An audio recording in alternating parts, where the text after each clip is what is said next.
This is the IBJ Podcast for the week of August 27th, 2018. I'm Mason King. In 1994, Indianapolis became a two-race town. In addition to the Indy 500, the NASCAR Racing Series debuted the Brickyard 400 at Indianapolis Motor Speedway.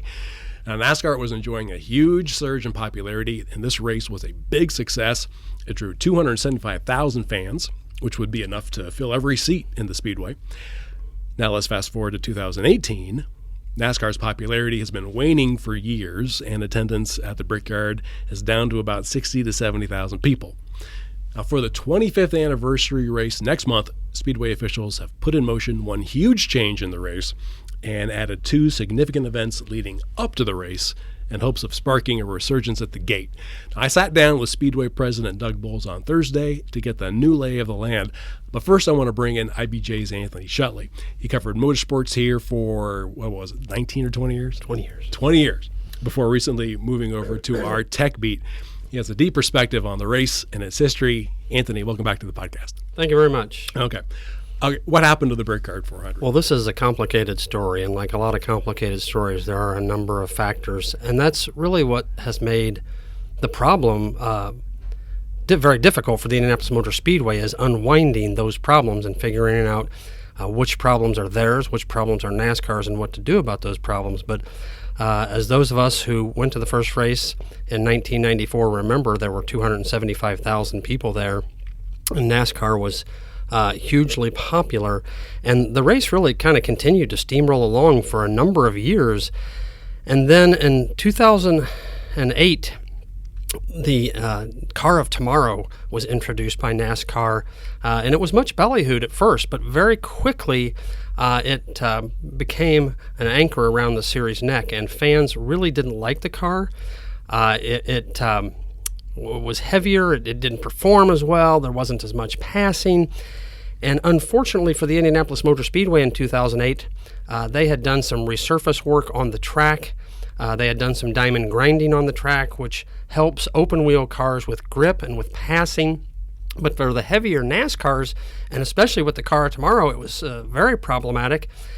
Goodyear misread the situation and produced a tire that was wholly inadequate. And as a result, in 2008, remember, there were still 240,000 people coming in that year.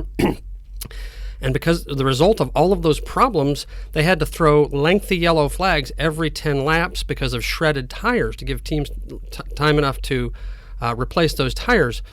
Well, I think then Speedway boss Tony George made a critical error following the race. There were a lot of complaints. I mean, a lot of high-pitched complaints from NASCAR loyalists, casual fans, and just seeming everybody else who inside and out of the sport because of the race. And Tony George essentially said that the problem was NASCAR's, and he was right to a degree. To a large degree, he was right. But I think from a marketing perspective, that was a mistake because I think it alienated a lot of local fans here, not just NASCAR fans, but people who were fans of the Indianapolis Motor Speedway and had gone to the Indy 500 for years and years and had supported that venue and supported the Holman George family. And they really felt like that Tony George and the rest of the IMS folks had kind of turned their back on them. And as a result, they just lost thousands and thousands, actually tens of thousands of fans. And very quickly, in a matter of a year or two, attendance was cut in half. And from there, NASCAR has kind of gone into its tailspin, and that has just added to the woes. And it's been kind of trickled down from there. And last year, attendance was anywhere from 65 to 70,000, which really is unthinkable. I mean, think about that for just a moment. You know, in the course of 15 to 20 years, losing 200,000 fans to an event is nothing short of really catastrophic, except that the race is still financially viable. Okay, well, this is a good opportunity to toss over to my interview with Doug Boles. Let's take a listen to what he said.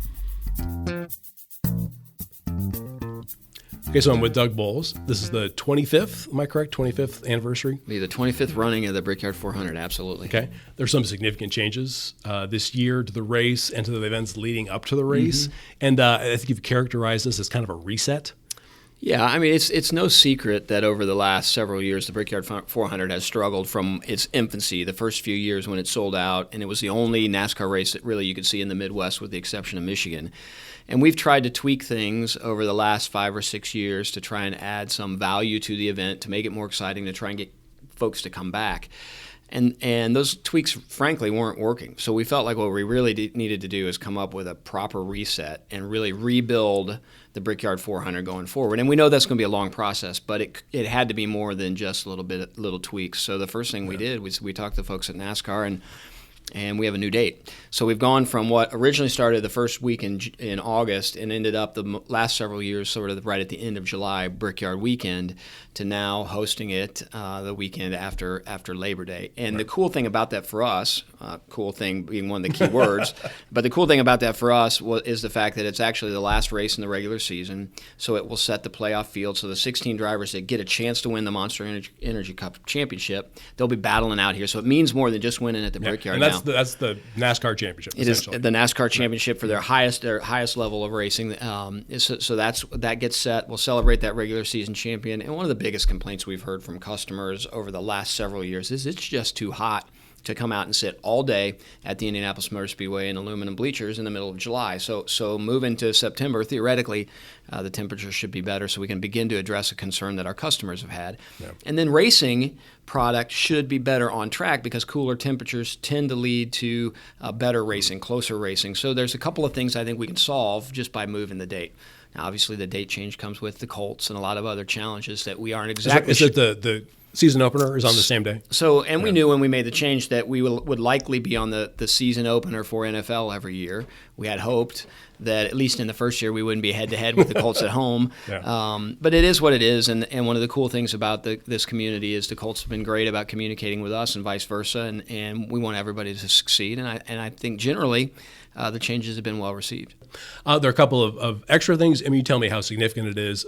For example, the dirt track race, the USAC race, I think over 2 days, that Wednesday and Thursday prior.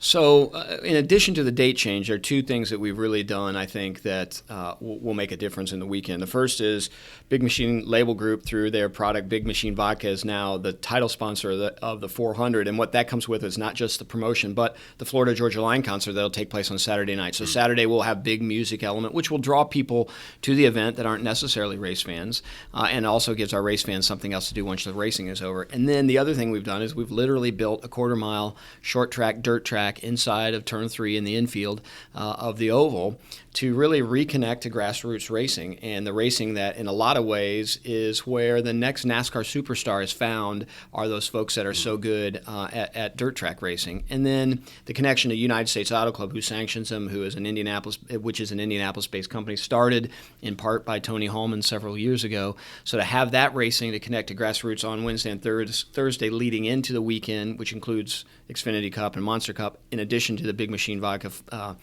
talent and the Florida Georgia Line concert on Saturday, we think makes for a pretty compelling weekend. So the USAC race is on I think the Wednesday, Thursday. Correct. The concert is on Saturday when there is a race, but it's not the Brickyard 400. Correct. Right. How does it help to have help the big race to have those races that are on different days? So a lot of what happens in racing, especially NASCAR racing, camping is such a huge component of a racing weekend. So the more content, the more things you have to do for somebody at your facility, you give people more reasons to come and camp. So instead of just coming on Saturday night or Sunday to watch the 400, now they show up on Wednesday or Thursday to watch the USAC race, stay through the Xfinity practice, watch a Lilly Diabetes 250 on Saturday, do a concert Saturday night, and then the Big Machine Vodka 400 on Sunday. So you give people a reason to say, hey, you know what?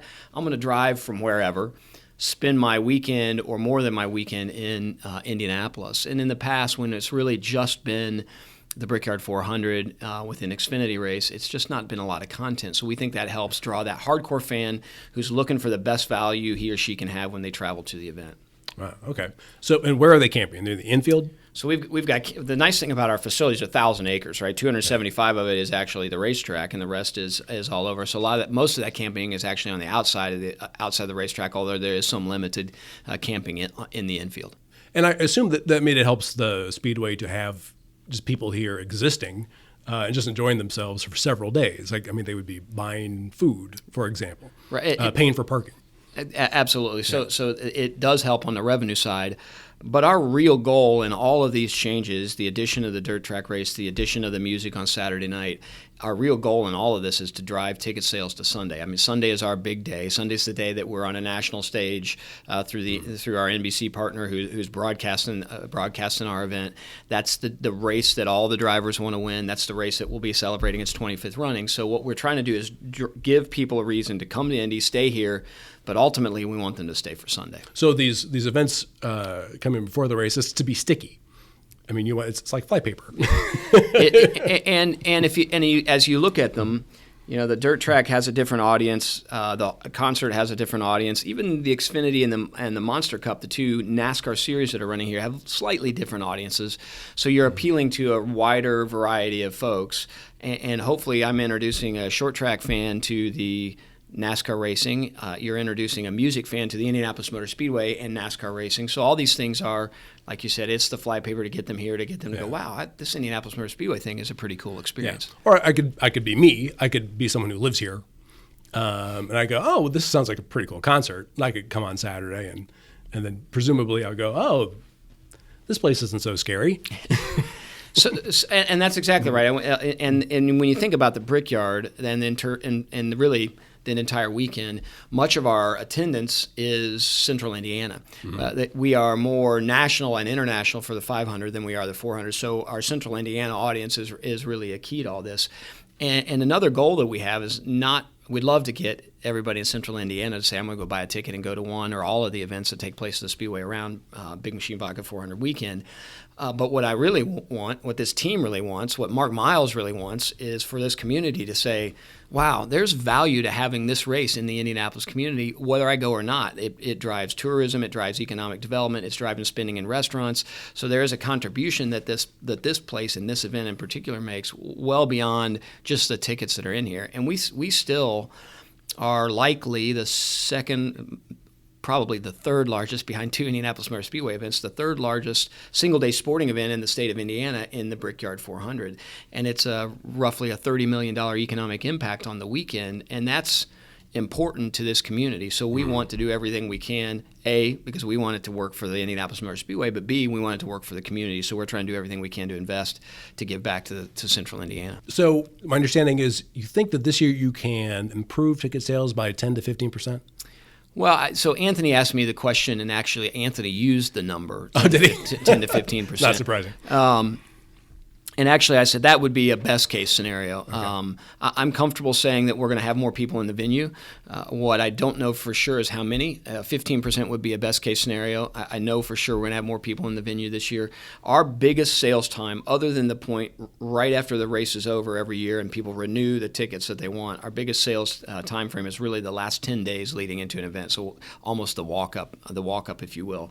A lot of it's going to be dependent on what else is going on in the community. And because we've switched dates, we can pretty much tell you within a dozen tickets what was going to happen every year before now because we had so much history. Being a new date, Colts going on, college football going on, high school events, all the kids back in school. We don't know exactly how those last 10 days are going to play out. What we do know is the 10 days leading up to the point of this interview, we've sold more tickets day over day than we did last year, the same days out from the event. So all signs point to a really good Brickyard. The challenge for us from a perception standpoint is we have 235,000 seats here, or roughly 235,000 seats here.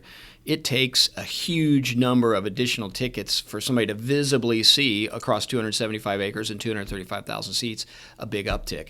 So our goal here is not to get 20,000 new tickets this year. Our goal here is just to incrementally begin to move the needle forward. Over the last several years, the needle has just been going the wrong direction. So if we get it turned, going the right direction, that's a win for us. What was the attendance last year? So we don't tell attendance. Right. And my next question is, because I've always wondered this, yes. because, I'm a newspaper editor. Yeah. Why do you guys not give attendance figures, either for this event or the 500? And I think we're getting a little looser in the way that we talk about it. And a perfect example is we used to not even tell you how many seats we had. So the idea that I can say we've got 235,000 seats is a big step forward. When we sold out for the 100th running of the Indianapolis 500.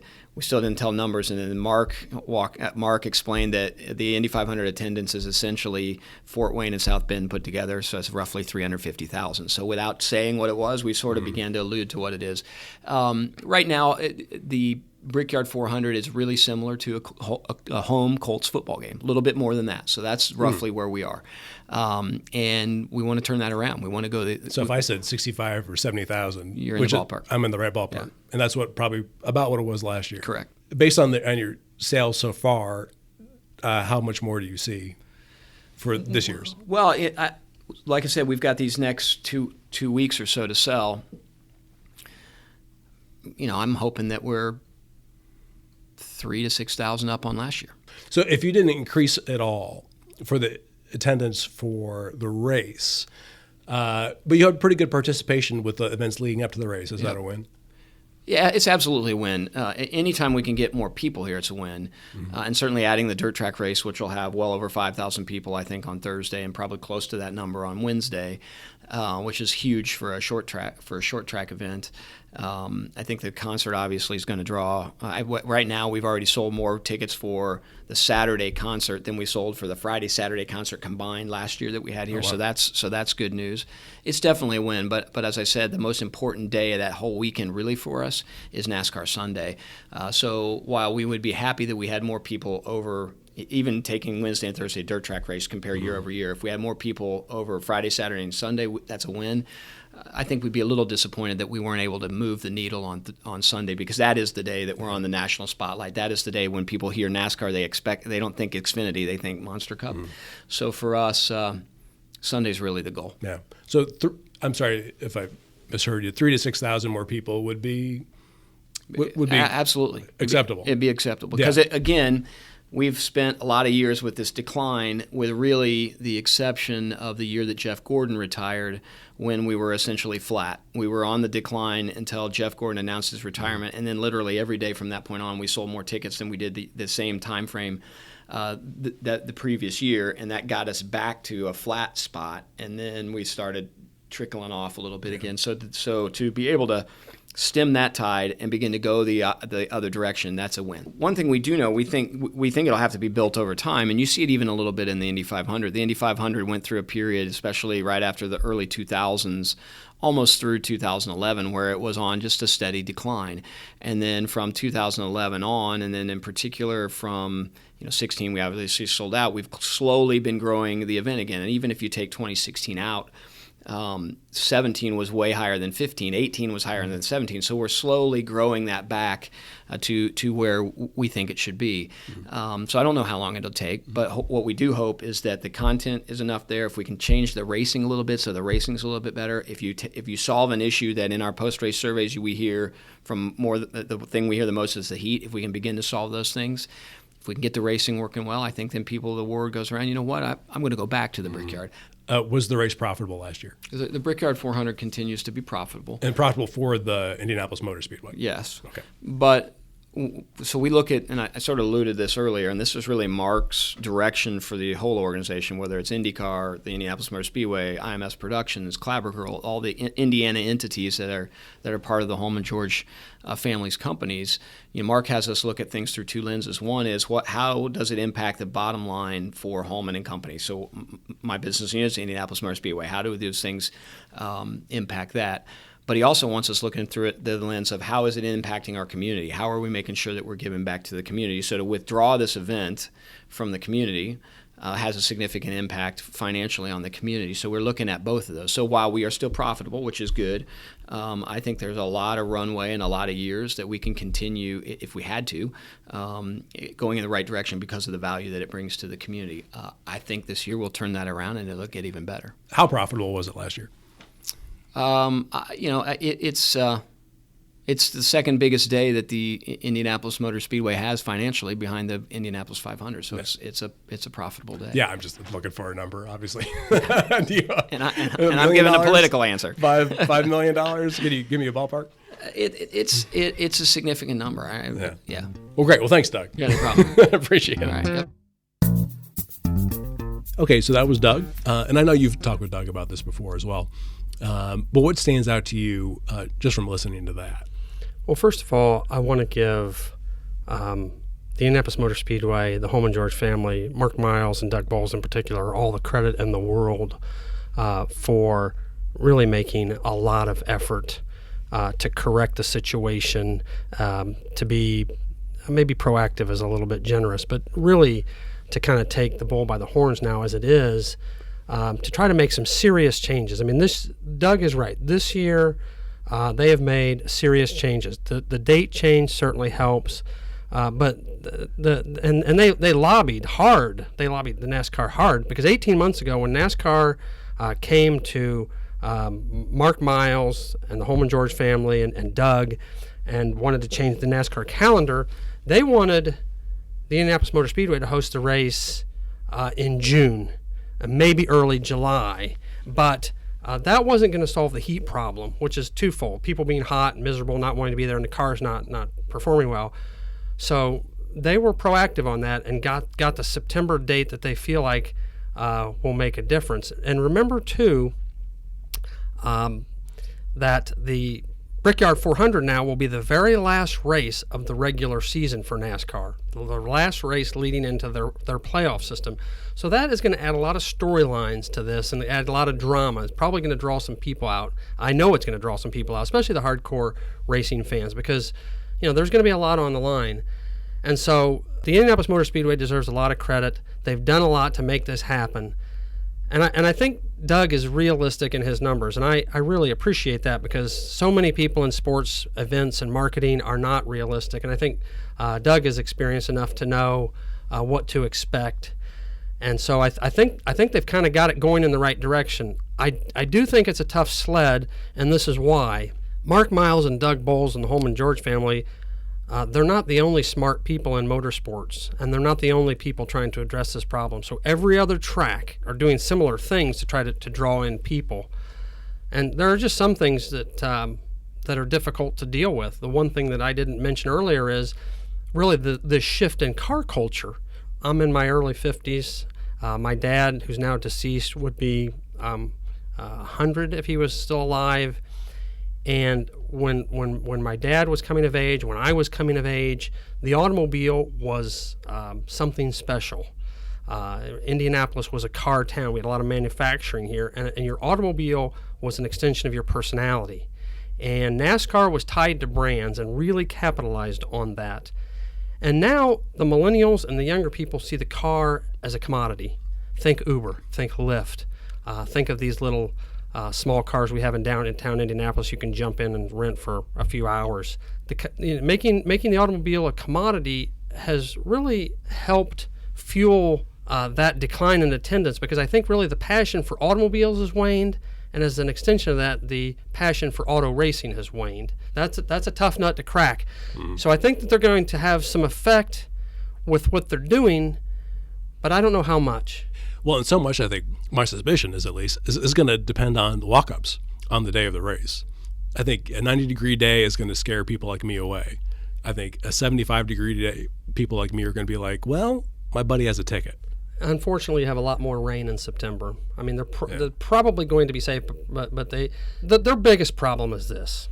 The kickoff at Lucas Oil Stadium's at 1 p.m. The green flag drops at Indianapolis Motor Speedway at 2 p.m. Andrew Luck, the star quarterback of the Colts, hasn't played in a year. Everybody wants to see Andrew play, and it's going to be a tough sled this year. This year, it's unfortunate because I think the IMS has done a lot right, and I think that they've made a real investment in this race. And I would be remiss if I didn't mention that the Indianapolis Motor Speedway has operated very differently for a very long time. They haven't taken near the taxpayer money to run their operation as teams like the Colts and the Pacers. They've really done it on their own. They have taken what they couch as a loan here in more recent times, but for the most part, they've bootstrapped the operation and they run this.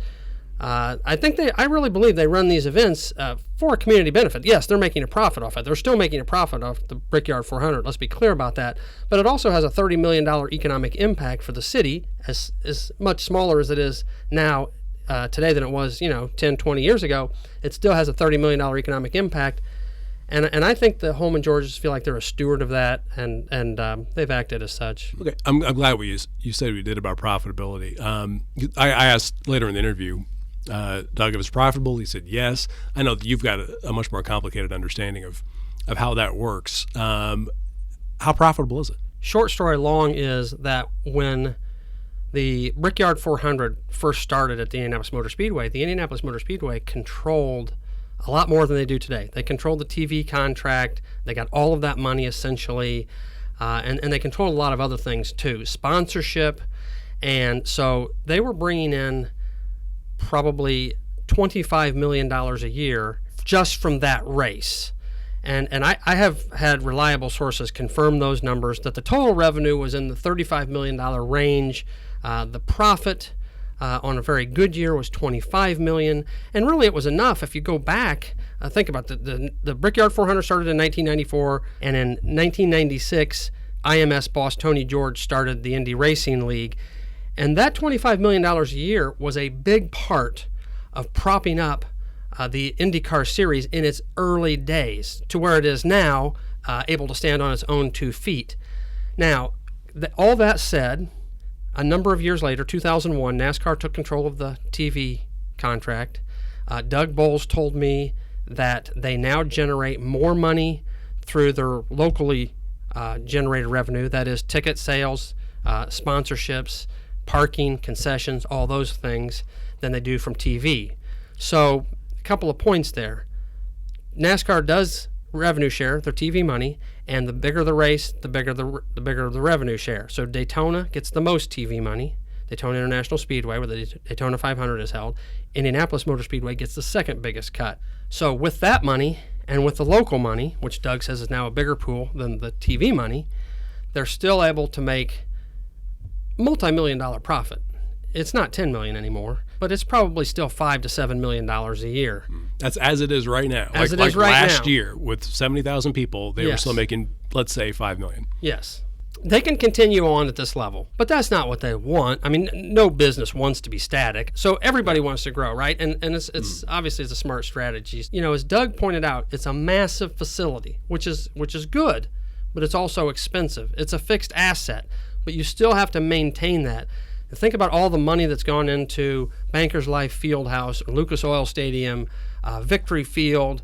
Those things are tiny compared to the Indianapolis Motor Speedway. And the Indianapolis Motor Speedway has put a lot of money into their facility. They haven't put as much as Daytona has. Daytona's put $400 million into their facility in recent years. There are simple infrastructure things that the IMS needs to be considering all the time: escalators, elevators, all those sorts of things, because sports fans have become very used to walking into the Taj Mahal. Think about the NFL stadiums, you know, and think about what you experience now at Bankers Life Fieldhouse that you didn't 5 or 10 years ago. And if you haven't been into a newer NBA venue or newer NFL venue, they're even nicer. So, you know, we've talked a lot about the Indianapolis Motor Speedway, and obviously there's a partnership, a very strong partnership with NASCAR, and there's a track council, there's a NASCAR track council, and I credit the Indianapolis Motor Speedway. They're very active in that track council. And you know, I asked one of my sources, is this downturn, both for the Brickyard 400 and for NASCAR, is this cyclical? Is this a cycle? Or is this a crash and burn? And my source, who is very well connected with the Indianapolis Motor Speedway, motorsports, sports marketing, sports business, so he's in a position to know, said, we're really not sure yet, which is a fairly scary proposition.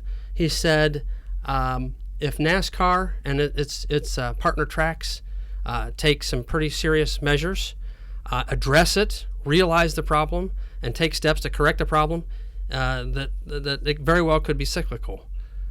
If they don't, or if their steps fail, this very well could be a scenario where you're seeing the beginnings of NASCAR's hitting the wall. Wow. Well, thanks for your perspective, Anthony. Dash 30 dash, baby. My thanks again to Anthony. He has a deep dive into this topic in this week's print edition of the IBJ.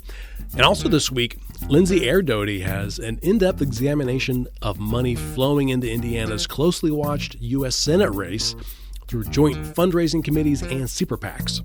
And Susan Orr details what's in store for fans of the Golden Arches when McDonald's spends $6 billion nationwide to update its restaurants, including those in Indianapolis. And you can find all these stories at IBJ.com. As always, thanks for checking out the podcast. I'm Mason King, and we'll be back next week.